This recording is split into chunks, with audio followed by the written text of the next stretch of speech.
right, today is going to be our third day of Africa Notes, and we'll be focusing on sub-Saharan Africa, including the Bantu migration, Great Zimbabwe, and some of the East Coast trading cities. Before we can talk about the Bantu migration, we need to know what a migration is. And in World History 1, it's a permanent move from one country or region. Now, when we talk about birds, migration is a little bit different. With birds, they move from the north to the south when the seasons change and will eventually move back north again. So it's a cycle. But for humans, migration is going to be permanent. And migration falls into three categories: environmental, economic, and political causes for why people migrate. And then there are push and pull factors. And these are the conditions that cause people to move to a new land. Push factors are the reasons that push you out of an area, and the pull factors are the reasons that you're pulled into a new area. And we'll look at some examples on our next few slides. If we look at this chart, we can see our causes for migration in the middle. And if we look at our first row, we have environmental causes. So what can push you out of an area or region? It could be climate change. You could exhaust your resources.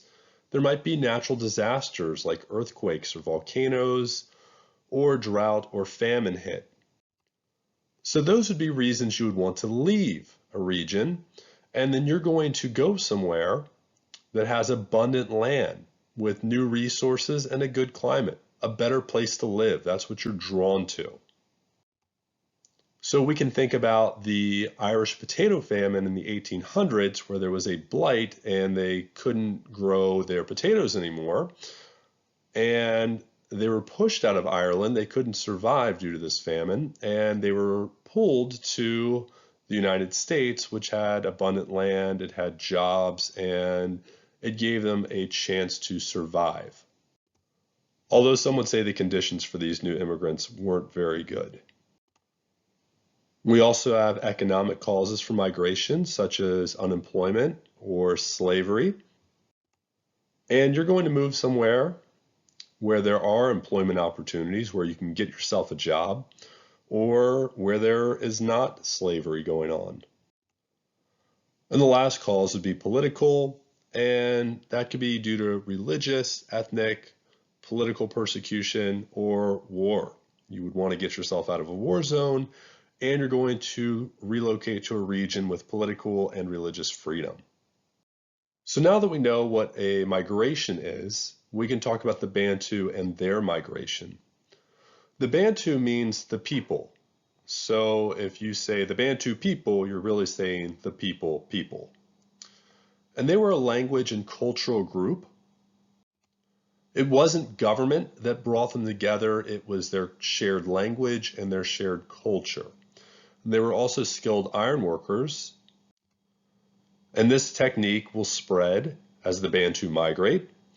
Art and music are very important to the Bantu. They created masks for their ceremonies.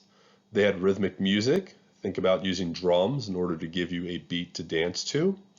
And oral tradition was important to them. They didn't have a system of writing, so instead they would teach culture through the use of their stories. An African storyteller is known as a griot, and we see storytellers in other civilizations as well. The Greeks had bards, who were wandering storytellers, and in the Middle Ages in Europe we had troubadours, and they would sing their songs and play music as they told their stories.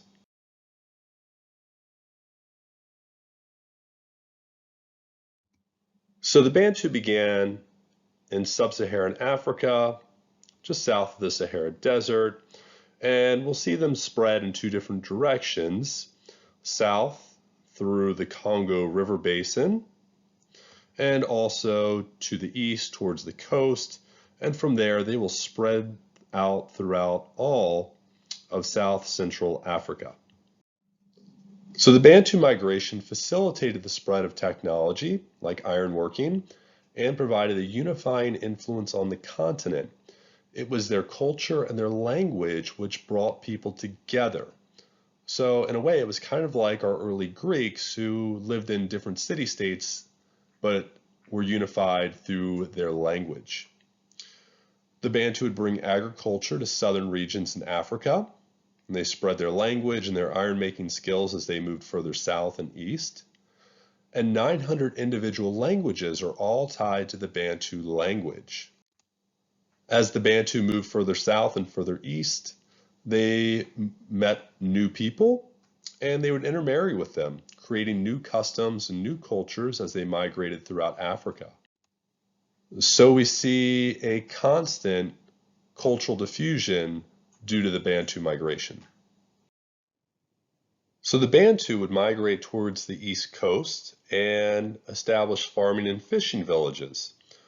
But over time, these villages would grow into trade centers, eventually becoming independent city-states on Africa's east coast. And the people living there would take advantage of the monsoon winds. We talked about the monsoons a long time ago when we covered India. But the summer monsoon would allow these East Africans to travel by boat and go to Arabia, India, and Persia.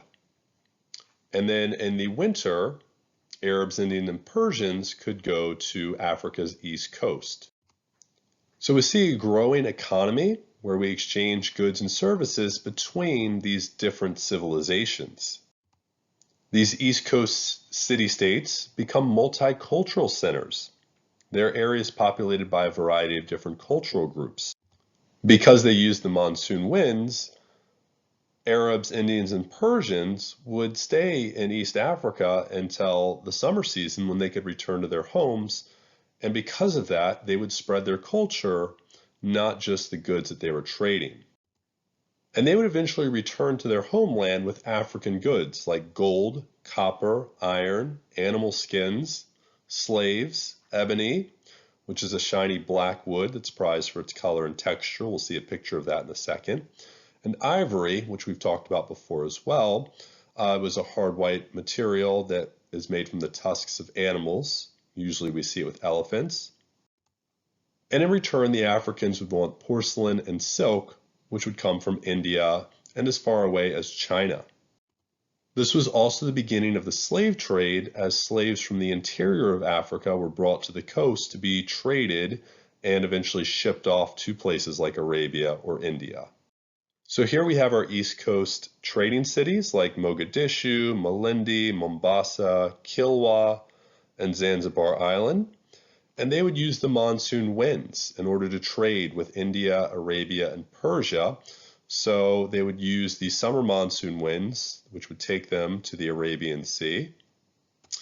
And then in the wintertime, Arabs, Indians, and Persians would use the winds in order to make it to the east coast of Africa. On the left, we have a carving from ebony. Ebony was that dark wood which became a valued trade item. And on the right, we have ivory, which came from elephant tusks. And the design of this ivory is actually elephants. And it could be used for decorations and ornaments and things like that. The Bantu people living on the East Coast would eventually intermarry with Persians and Arabs, and they would develop a new language called Swahili, which is a mix of Bantu and Arabic. The Bantu would adopt Muslim culture. They would take on the religion of Islam, Arabic writing system, and Sharia law. Islam had a big influence on the government, but the common people remained animistic. They continued to believe in spirits and nature. So the east coast of Africa became a center for cultural diffusion, the exchange of goods, ideas, and culture. Kilwa was the city-state which had a monopoly on gold, meaning they really had sole ownership or control over this good. So if you wanted gold, you would have to get it from Kilwa, and if you have a monopoly, you're able to jack up the prices in order to make yourself rich and wealthy. On Zanzibar Island, they also thrived, and they were known for their trading of slaves, cloves, and gold as well. Cloves come from the clove tree. They can spice up your food. Usually when we think about them in ham. Here is Zanzibar Island today, right up against the coast, and it's still known for its trade. The last thing we're going to cover is Great Zimbabwe. By 1000 CE, we have a group of people known as the Shona who have settled in the fertile plateau between the Zambezi and Limpopo rivers. And from 1200 to 1400, this area became the center of an important trading route which linked the inland of Africa with those coastal cities we were just talking about. This region was known for its gold, ivory, and cattle trading. The people living there were ironworkers, craftsmen, weavers, merchants, and farmers. Great Zimbabwe would become the capital of this rich area and the Shona people. Great Zimbabwe means great stone houses, and we'll see why in just a second. The great enclosure was the stone palace of the Shona rulers, and it had giant walls and towers that rivaled those of European castles built around the same time. But by 1450, Great Zimbabwe was abandoned, leaving only its impressive ruins behind. We don't know exactly what happened as to why the people left, but we do have some theories, maybe over-farming and overgrazing, and they didn't have any suitable land to use anymore. They might have used up all their salt and timber, and we know how important salt can be in order to preserve your meats. And this area could not support such a large population that popped up so quick. What we do know is it was replaced by the Mutapa Empire to the north around 1420. So maybe those people moved there and established a new empire. The modern-day country of Zimbabwe takes its name from Great Zimbabwe, located here. And again, this was between the Zambezi River and the Limpopo River. And on a modern map of Africa, you find the country of Zimbabwe here. Great Zimbabwe would have been about right there in the southern portion. These are pictures of the great stone houses that Great Zimbabwe got its name for. Here we're looking at an aerial view of the ruins that have been left behind today. We can get a glimpse of just how massive the walls of Great Zimbabwe are by looking at the even taller trees found inside of the compound. Here we have another picture of the walls of Great Zimbabwe. Once again, we can tell just how tall these structures were based on looking at the size of the people in the pictures. And again, these were being built at the same time that the Europeans were building castles. In 1488, European explorers, like the Portuguese, came to the east coast of Africa, and they were looking for a sea route to India. They had to find a sea route to India because of the rise of the Ottoman Empire. The Ottomans, who were Muslims, would not let the Christians go through their lands, so Christian nations like Portugal had to find another way to get the trade items that they wanted to acquire. The Portuguese were able to conquer the East African coastal cities because they had a huge advantage. They had gunpowder, which allowed them to create the shipboard cannon. So they were able to bombard these cities from a distance without risk of their own soldiers. And they would eventually take over the trade themselves. They took over the coastal cities of Sofala, Kilwa, and Mombasa. And they went so far as to replace the ruler of the Mutapa Empire, which had come after Great Zimbabwe, with a ruler they could control. So a puppet. Okay? So that's it for our unit on Africa.